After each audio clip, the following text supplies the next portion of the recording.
Hey, this is a message from a golden dragon. Ah! Okay. I guess since they're on the floor, they're coming with us. So, these are pot tarot. I don't read tarot the way regular tarot cards read.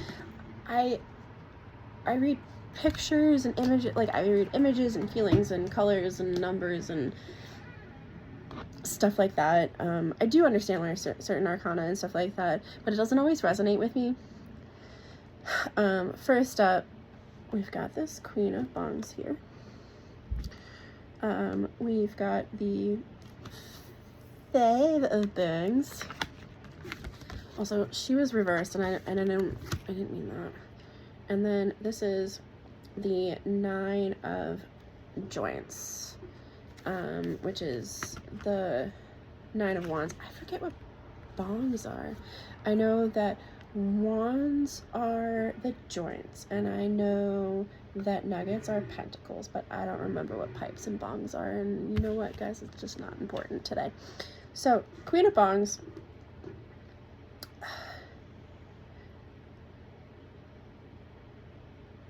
Okay, so the energy I'm getting for this with this is that there's been some feminine type that's been using you up, your energy. It doesn't matter if you yourself are a man, woman, blah, blah, blah. It doesn't matter. There is someone who is in their toxic feminine. They could have a male member between their down theirs. That doesn't matter. They could still be using toxic femininity, like think like quiet manipulation versus yelling. You know what I mean? The guilt tripping, those type of things. Toxic femininity, it's here, guys, but not in the way that like toxic men like to pretend it exists. Not the point.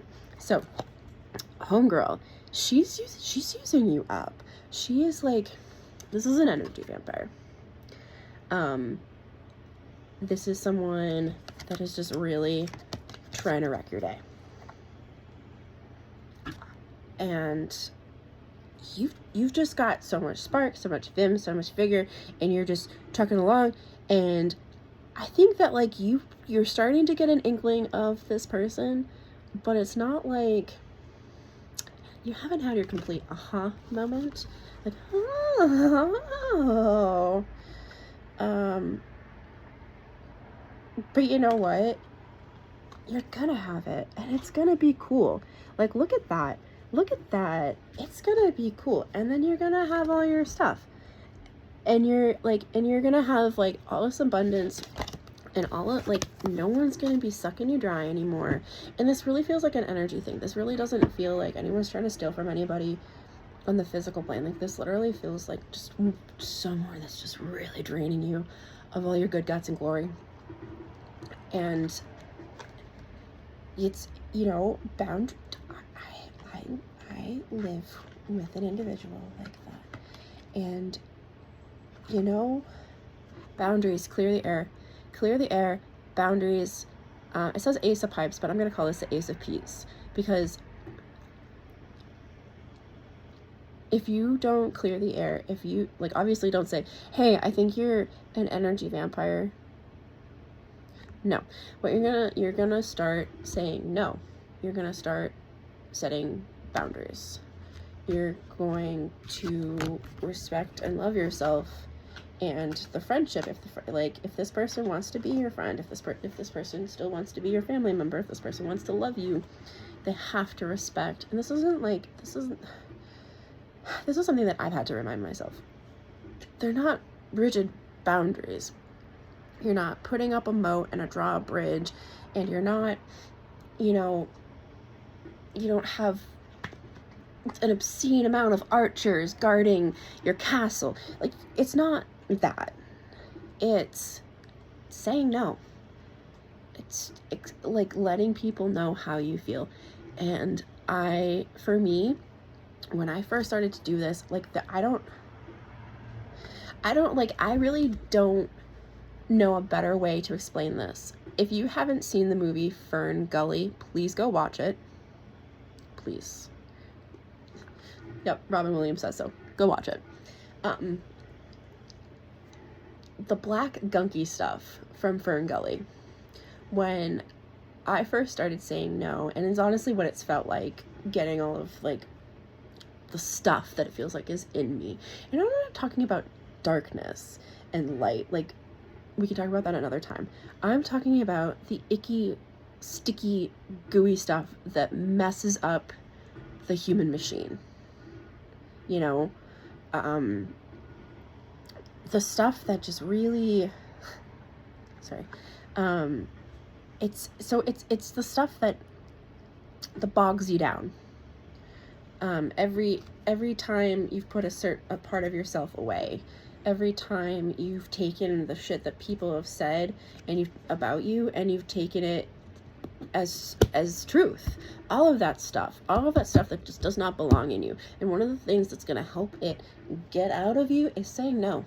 And it literally feels like you're just grabbing something from the bowels of your bowels. Like you're digging, okay, so Dante's Inferno, Hozier's latest album, The Descent of Inanna, Mark of Athena, where Percy Jackson and Annabeth Chase have to go into Tartarus and all of the lessons they learn. It's part of the descent, guys. Part of the descent. And is walking through the muck and getting just digging it all out. Digging out all of the muck so that you can have clean, fresh self waters in you. I don't know why that's the verbiage that's coming. I can tell you a few different deities screaming that at me.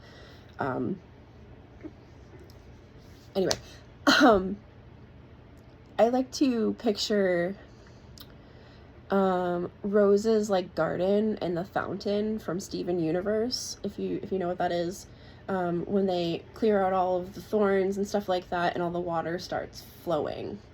It's like that. You are clearing out all of the oil and the toxic and the gunk to clean out the pond, the ocean, the well, whatever your source of like the well, the emotion, clear, like when we talk about pure, like we don't talk about pure, like we're not talking, like Yeshua wasn't talking about purity.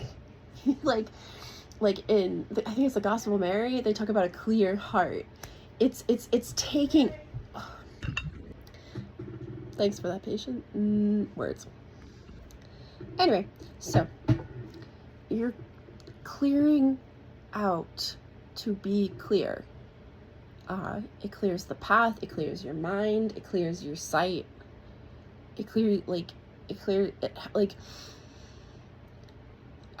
my body feels infinitely different than it did when I first started saying no. I literally was like dying from the inside out. And so I had to heal from the inside out. I had to go to the deepest, darkest, grossest parts of me. I had to face the things about myself that I didn't like. But I had to learn from those things. I had to face the sad things. I had to say goodbye to a lot. I've said goodbye to everybody in my family, in my life. Because I was dying. I was literally dying. And then I started to say no. And then I started to choose myself and put myself first. And it feels so selfish because, you know, girlhood is putting others before you. That is like the grossest lesson you learn from girlhood is that you do not get to put others before you. You do not get to just put yourself before others. Everybody, like, it's just not how it exists. And especially like an eldest, great-grandchild, an only child, I just had so much pressure, and I felt like I had to be all of these things for all of these other people all the time. And then just one day, I stopped looking at myself in the mirror.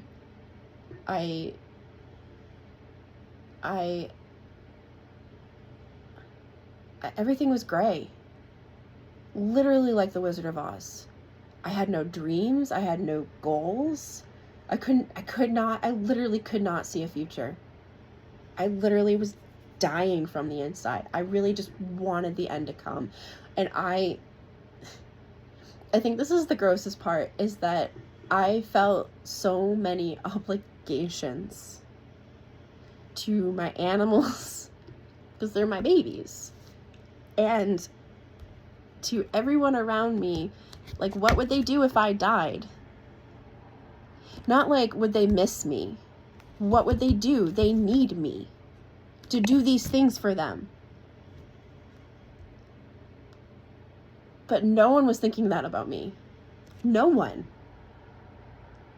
And it just was like, how do I put this much love and devotion into so many people that at the end of the day, they were just okay with letting me die? They were just okay with letting me die. So you say no. You put yourself first. And I gotta tell you, it works. And I know financially my life doesn't look the way it's gotta look. I don't have the clothes that I wish to wear currently. I have what I have. I can't get my hair cut yet. It's okay.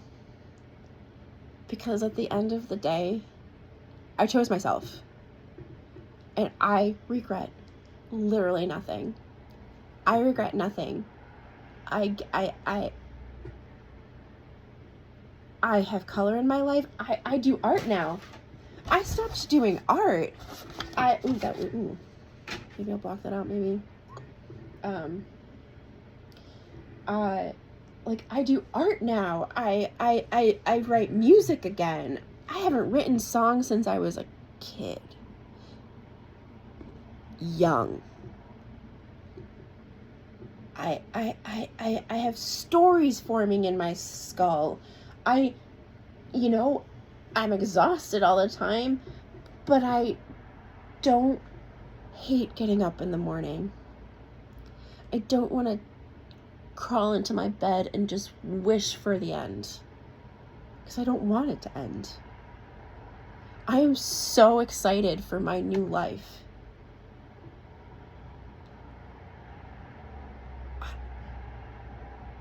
I can see it glowing.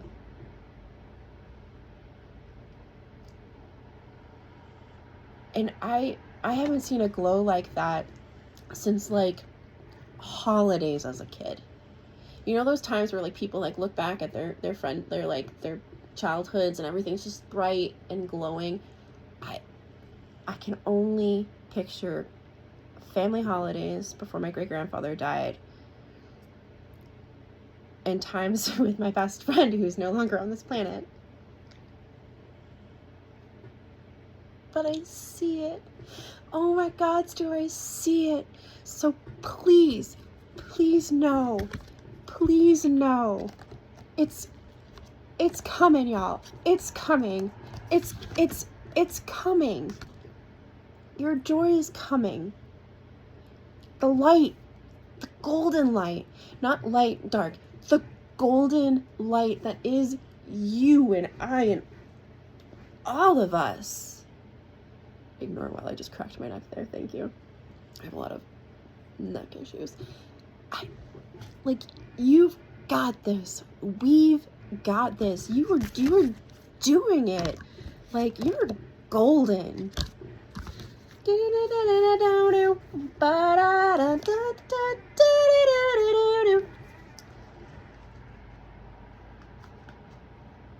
God, it's in 2026. It's just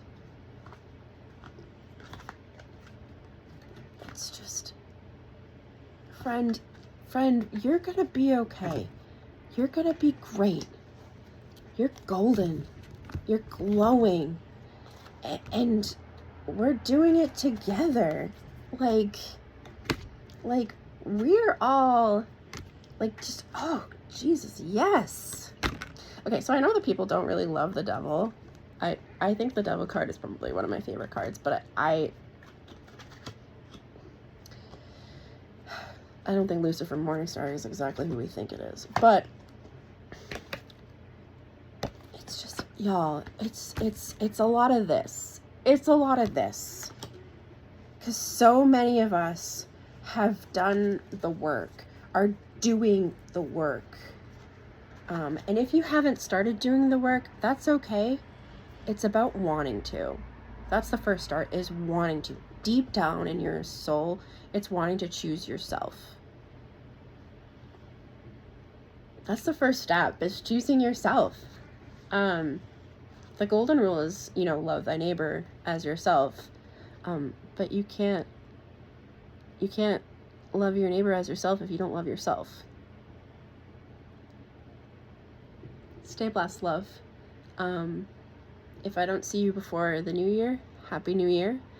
And let's party.